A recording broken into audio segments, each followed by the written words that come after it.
ರಾಯರನ್ನು ನೆನೆದಾಗ ಸೋಲೇ ಇಲ್ಲ, ರಾಘವೇಂದ್ರ ಎಂದಾಗ ಭಯವೂ ಇಲ್ಲ.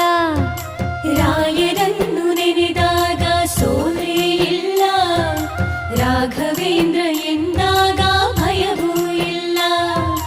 ತಾಯಿಯ ಮಮತೆ ತೋರು ಗುರುವು ಇವರು, ತಾಯಿಯ ಮಮತೆ ತೋರು ಗುರುವು ಇವರು, ಬದುಕಲ್ಲಿ ನೆರಳಾಗೋ ತಂದೆ ಇವರು, ಬದುಕಲ್ಲಿ ನೆರಳಾಗೋ ತಂದೆ ಇವರು. ರಾಯರನ್ನು ನೆನೆದಾಗ ಸೋಲೇ ಇಲ್ಲ,